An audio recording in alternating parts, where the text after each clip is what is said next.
I was 39 weeks pregnant when the first contraction hit me. Gentle, but unmistakable, like a warning tap on my shoulder. I was standing at the stove, stirring soup I knew no one would thank me for. In a kitchen my dad always said I was cluttered with my mere existence. My fingers tightened around the spoon, not from pain, but from dread. Knowing I'd have to ask for help in a house where my voice was little more than static. I didn't choose to live here again. My fiancé, Michael, was gone, his life cut short just weeks earlier by a drunk driver who took everything in seconds. My partner, my security, my future. My parents had taken me back reluctantly, out of shame rather than compassion. My sister, Paige, lived here comfortably by choice. Her days spent filming makeup tutorials and chasing influencer fame that never went beyond her bedroom door. She was the golden child. Me, just the mistake of never learning when to keep quiet. I pressed my hand to my belly, feeling another contraction ripple through me, sharper than the first. "Dad?" I called softly into the hallway, hoping to reach him without causing another scene. "I think it's happening. I need to go to the hospital." The house remained indifferent, Paige's voice echoing from her room, rehearsing lines for her latest sponsored video. My mother was probably hidden away, headphones blocking reality as she sipped her evening cocktail. "Dad," I called louder, my voice trembling. Footsteps approached reluctantly, as if I'd interrupted something precious. He emerged into the hallway, face contorted with irritation. "What is it this time?" he sighed. "Can't you manage yourself for once? Your sister's trying to work." "I'm in labor," I gasped, gripping the banister for balance. "The baby is coming. Please, I need help." "You always pick the worst possible moment. Couldn't you wait until Paige finished her live stream?" "It doesn't work like that," I whispered through clenched teeth, another contraction nearly buckling my knees. "You know what your problem is?" he growled, stepping closer. "You've always wanted attention. Drama follows you everywhere." "No, Dad, please." But he had already turned away, shaking his head, disgusted. I stumbled toward the door, gripping the wall. "Dad," I cried desperately as my knees gave out beneath me. Paige's door flew open, and she stood there, ring-light glowing harshly behind her, glaring at me like I had deliberately sabotaged her life. "You've got to be joking," she yelled, fists clenched around a makeup brush. "This was so typical, always about you." "I'm not doing it on purpose," I choked out, tears welling up. "The baby—" "Oh, please," Paige scoffed. "You'd fake dying if it meant taking the spotlight." My father stormed back, face flush with anger. "Haven't you ruined enough?" he shouted, seizing my wrist so violently that I cried out. Pain surged up my arm. "Stop, Dad, please." He yanked me upright, dragging me toward the front door as I stumbled helplessly behind him. "You're not turning this into another circus," he hissed, his breath hot with rage. "You already disgraced this family enough." My feet tangled in the rug and I crashed to my knees, the tile floor cold and unforgiving. He didn't stop. Instead, he twisted his grip into my hair, pulling viciously. "Dad, stop," I sobbed, terrified, clutching at my belly as pain exploded through my body. He flung open the front door, a rush of icy air slicing through me like blades. "Go have your problem somewhere else," he sneered, throwing me onto the porch. "This family won't pay the price for your mistakes." I collapsed on the porch steps, agony gripping my body. A car drove past slowly, its lights illuminating my distress for only a second, before disappearing into the darkness. I heard a laugh from inside, the cruel, mocking laugh of my sister. "You're pathetic," she said, taking a photo with her phone. "This is exactly why nobody can stand you." I watched the curtains flicker briefly as my mother peered out, eyes cold and detached, before turning away again. The door slammed shut, sealing me out in the bitter night. The pain was unbearable, my breathing shallow. I crawled, inch by inch, until my hands touched grass, the cold dampness biting my palms. I barely noticed the headlights pulling into the driveway next door.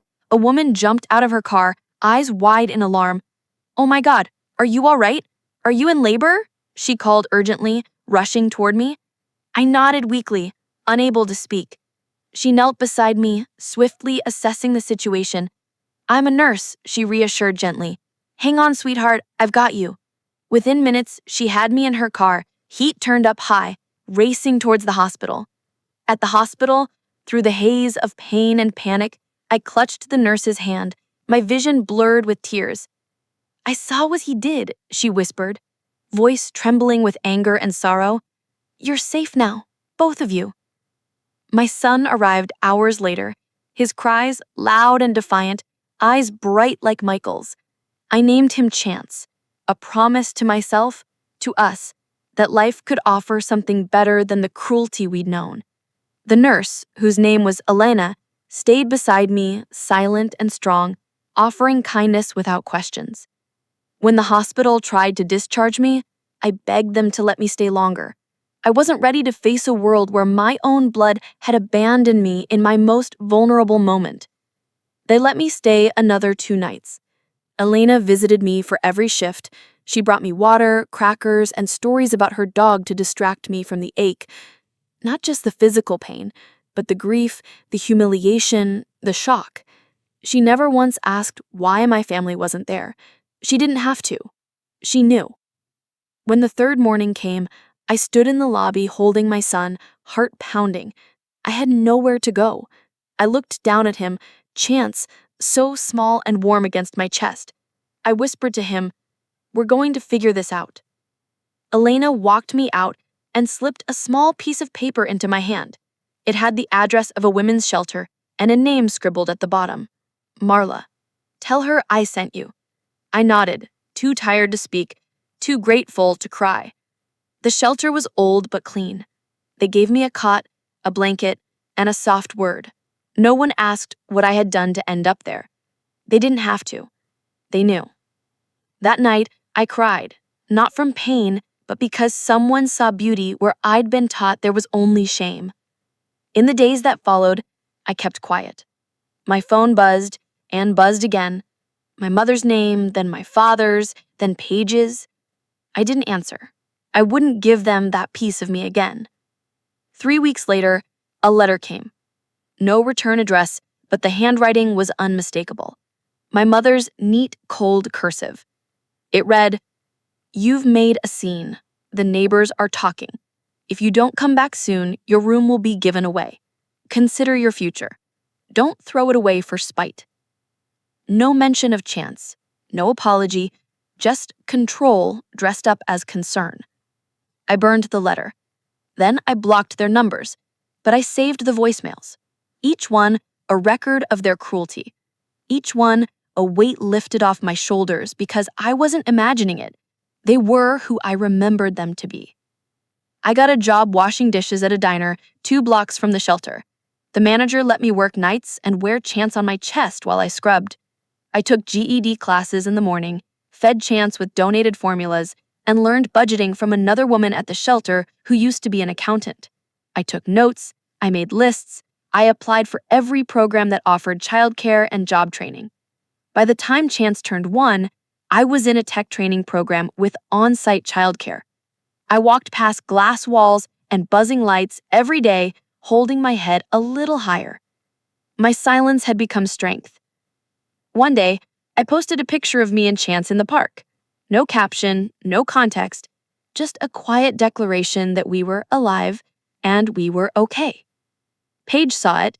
Within an hour, she sent a message. "Still playing the victim, I see?" I didn't reply, but I knew then they were watching, waiting, hoping I'd fall. I never gave them that satisfaction, and I never will. But not in a way they imagined. It was nearly 4 years later that the call came. I was on my lunch break, sitting in the staff lounge of the startup where I now worked in IT support. Chance was sitting beside me on a little beanbag, flipping through a picture book and nibbling on crackers. He looked up now and then just to smile at me. The receptionist popped her head into the room. "Someone's calling for you. Sounds urgent." My stomach tightened.